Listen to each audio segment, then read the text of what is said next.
Irmãos e irmãs, ouvimos o anúncio do Evangelho nesse terceiro domingo do tempo comum, que São Marcos tem essa característica em todo o seu Evangelho de ser muito conciso, o Evangelho mais breve dos quatro, não é? Mas com a mesma profundidade de todos os demais. São Marcos expõe aqui, em primeiro lugar, aquilo que nós chamamos comumente de querigma.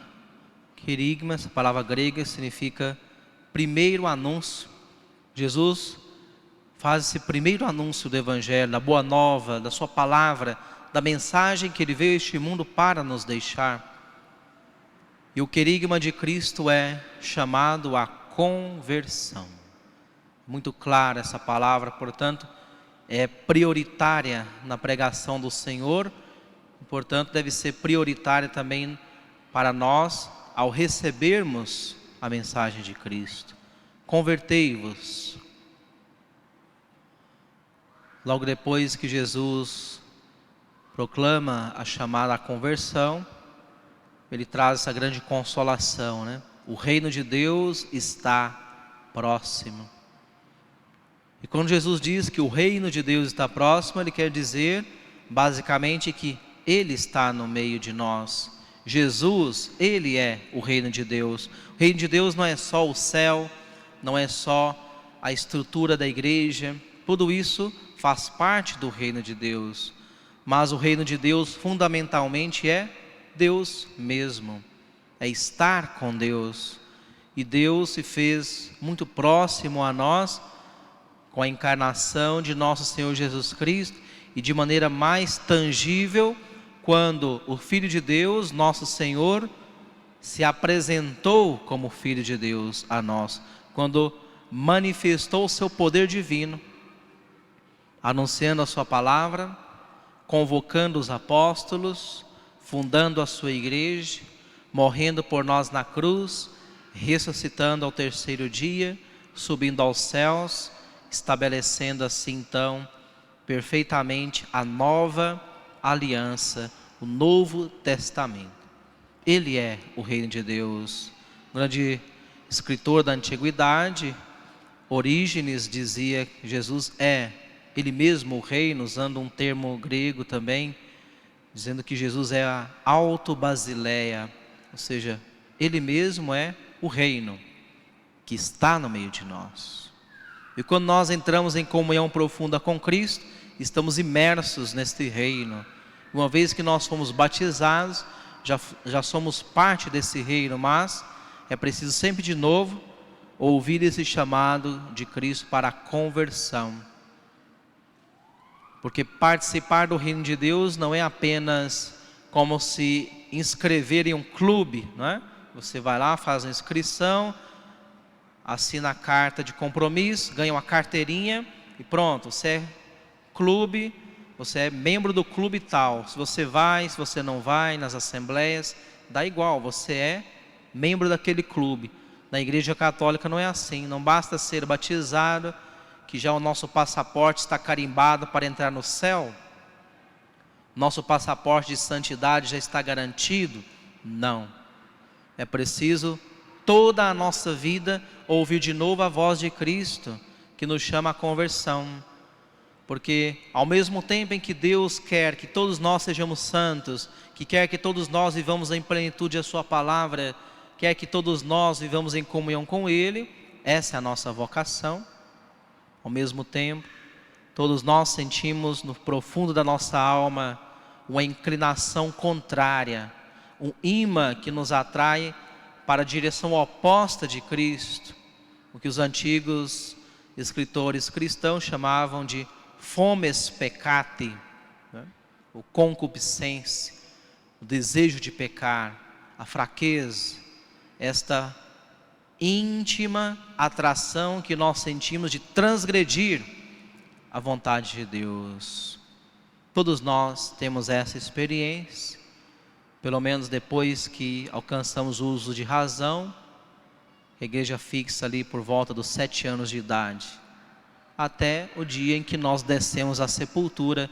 Todos nós sentimos e temos experiência pessoal. Alguns se aprofundam mais no pecado, outros menos, mas todos somos frágeis. Diante desta realidade, precisamos sempre de novo ouvir a voz de Cristo que nos chama: convertei-vos, convertei-vos, porque o reino está próximo. Uma vez que nós estamos funcionando nessa vida, temos 1001 oportunidades para nos esquecer desse chamado de Deus, para ir nos afastando. Por isso São Paulo, na segunda leitura, nos adverte: irmãos, o tempo está abreviado. Não caiamos nessa ideia de que tenho toda a vida ainda pela frente. Posso ter toda a vida ou posso ter apenas 5 minutos. Ninguém sabe o dia e a hora. Pode nos acontecer igual aquele goiano que falou assim: credo, meu maior medo. Estamos falando de medos, né? Qual que é o seu maior medo? Meu maior medo é dormir de boa e acordar morto no outro dia. Então, é meio difícil acordar morto, mas tem gente que tem medo disso. Não sabemos quando vai chegar esse momento. Por isso, conversão é sempre uma prioridade para nós. É Jesus que nos chama: convertei-vos, o tempo está abreviado, diz São Paulo. E ao final desse trecho que nós ouvimos, na segunda leitura, após dizer que o tempo está abreviado, ele diz: a glória deste mundo passa. Não podemos deixar seduzir pelas coisas mundanas, porque elas passam rápido.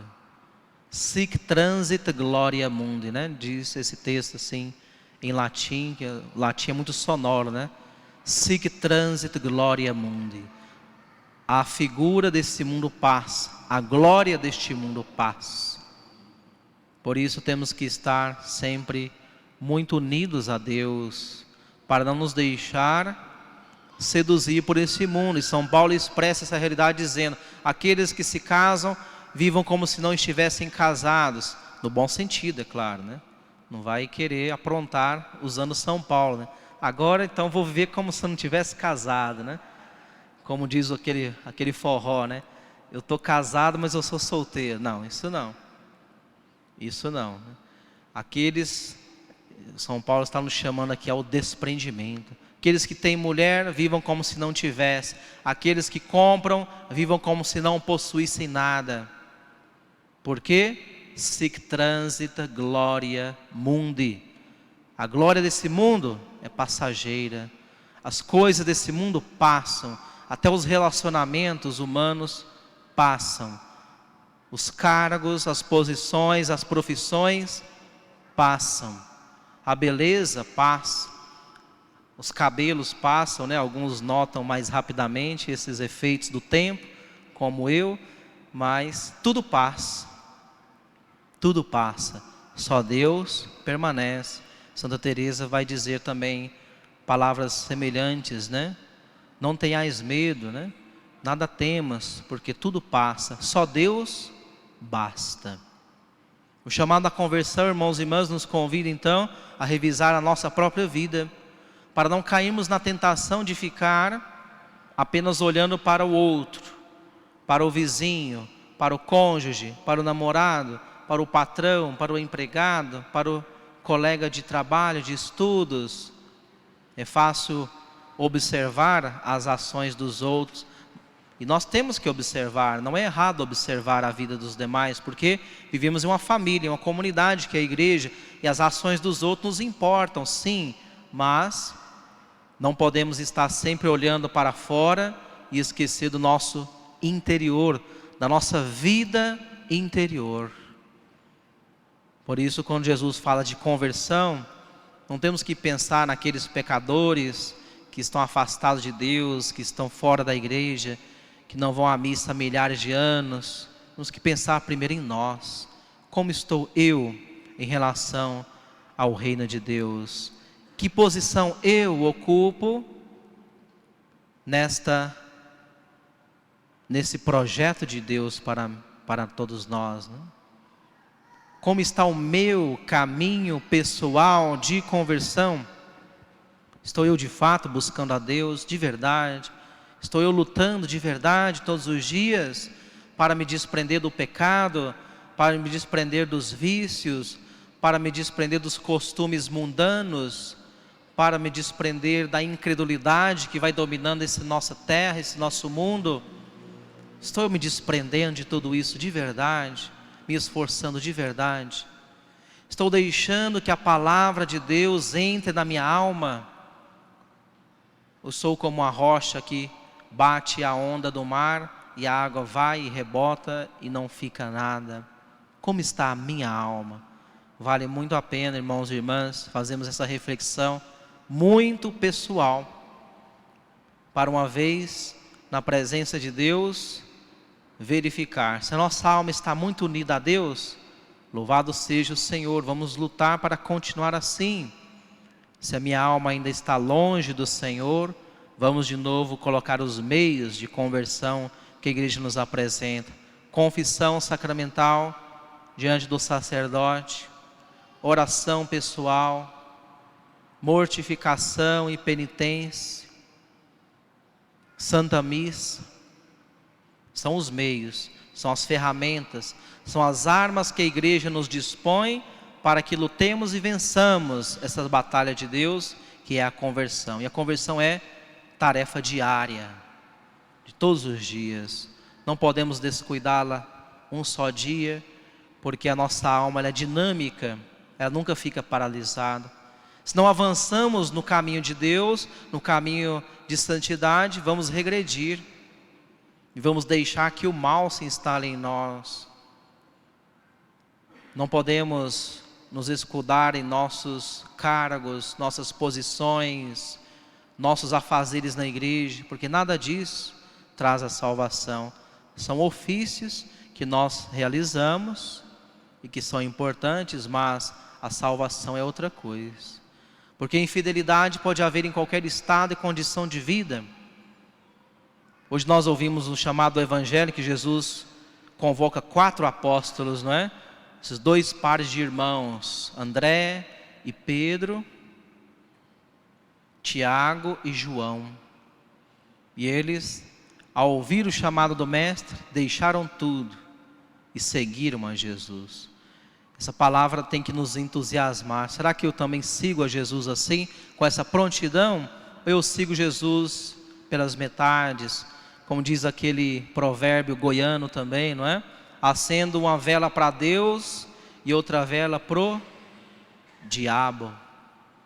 Se nós não nos desprendemos do vício, do pecado, do mundanismo, mas vamos para a igreja, rezamos, atuamos em pastorais, ocupamos cargos, então não estamos no caminho de conversão que Jesus nos chama. E esta realidade, irmãos e irmãs, ela é tão antiga quanto a própria igreja, tem 2000 anos de história. Quando nós vemos a lista dos apóstolos, né, sempre em todos os evangelhos, quando se traz a lista completa dos 12, o primeiro nome sempre é o de Pedro. Primeiro, o príncipe, o chefe dos apóstolos, a cabeça da igreja. Mas no último nome da lista dos apóstolos é sempre o de Judas Iscariotes. Um dos 12 chamados, assim como Pedro, como Tiago, como João, como os demais, também Judas Iscariotes foi chamado e foi constituído apóstolo, e foi revestido do poder sacerdotal de Cristo, e foi feito chefe da igreja. Mas era um homem profundamente afastado de Deus. Não era só um pecador, Pedro também era pecador. Pedro negou Jesus, mas se arrependeu, chorou, fez penitência e se tornou um grande santo apóstolo. Judas não era só um pecador, ele era um criminoso, era um ladrão que roubava da bolsa dos apóstolos, que foi deixando o demônio aninhar-se na sua alma e que finalmente traiu Jesus vendendo por 30 moedas de prata. E o desfecho da sua vida nós conhecemos. Se desesperou e se enforcou. Irmãos e irmãs, o pecado, os crimes dentro da igreja não é uma novidade. Aconteceram desde o minuto zero, desde o apóstolo Judas, e veio se perpetuando através dos séculos. Mas nós não podemos fixar o nosso olhar, nossa atenção nos pecados de alguns membros da igreja. Olhemos para os 12.